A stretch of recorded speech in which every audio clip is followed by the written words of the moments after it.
సమూయేలు 13వ అధ్యాయము. సౌలు 30 ఏండ్ల వాడై ఏలన ఆరంభించెను. అతడు 2 సంవత్సరములు ఇశ్రాయేలీలను ఏలెను. ఇశ్రాయేలీలలో 3,000 మందిని ఏర్పరచుకొనెను.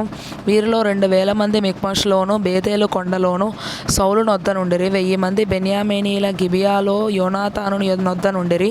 మిగిలిన వారిని అతడు వారి వారి డేరాలకు పంపివేసెను. యోనాతాను గిబియాలోనున్న ఫిలిస్తీన్ల దండును హతము చేయగా ఆ సంగతి ఫిలిస్తీన్లకు వినబడెను.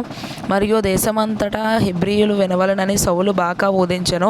సౌలు ఫిలిస్తీన్ల దండును హతము చేసినందున ఇశ్రాయేలీలు ఫిలిస్తీన్లకు హేయులైరని ఇశ్రాయేలీలకు వినబడగా జనులు గిల్గాలులో సౌలు నొద్దకు కూడి వచ్చిరి. ఫిలిస్తీన్లు ఇశ్రాయేలీలతో యుద్ధము చేయుటకై 30,000 రథములను 6,000 గుర్రపు రౌతులను సముద్రపు దరి నుండి ఇసుక రేణువులంత విస్తారమైన జనసమూహమును సమకూర్చుకొని వచ్చిరి. వీరు బయలుదేరి బేతావెను తూర్పు దిక్కున మిక్మషులో దిగిరి.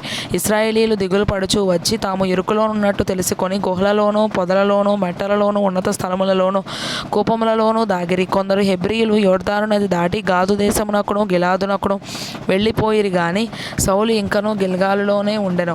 జనులందరూ భయపడుచు అతని వెంబడించిరి. సమూయేలు చెప్పినట్టు అతడు 7 దినములు ఆగి సమూయేలు గిల్గాలునకు రాకపోవటయు జనులు తన యొద్ద నుండి చెదిరిపోవటయు చూచి దహనబలులను సమాధాన బలులను నా యొద్దకు తీసుకొని రమ్మని చెప్పి దహనబలి అర్పించెను. అతడు దహనబలి అర్పించి చాలించిన వెంటనే సమూయేలు వచ్చెను. సౌలు అతనిని కలుసుకొని అతనికి వందనము చేయుటకై బయలుదేరగా సమూయేలు అతనితో నీవు చేసిన పని ఏమని అడిగెను.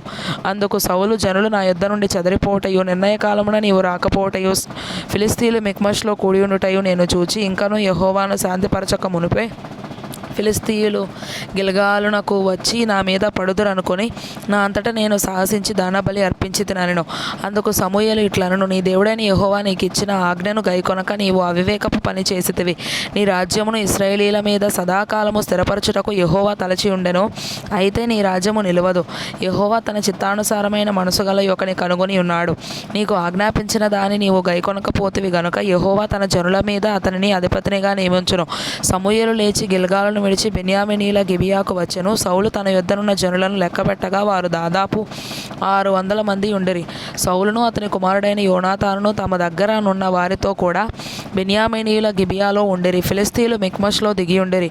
మరియు ఫిలిస్తీన్లు పాళెములో నుండి దోపుడు గాండ్రు 3 గుంపులుగా బయలుదేరి ఒక గుంపు షూయాలు దేశమున ఒఫ్రాకు పోవు మార్గమున సంచరించెను. 2వ గుంపు బేత్ హోరోనుకు పోవు మార్గమున సంచరించెను. 3వ గుంపు అరణ్య సమీపమందుండు జెబోయిములోయ సరిహద్దు మార్గమున సంచరించెను. హెబ్రీయులు కత్తులను ఈటెలను చేయించుకొందురేమో అని ఫిలిస్తీయులు ఇశ్రాయేలీల దేశమందంతటా కమ్మరవాండ్రు లేకుండా చేసి ఉండిరి.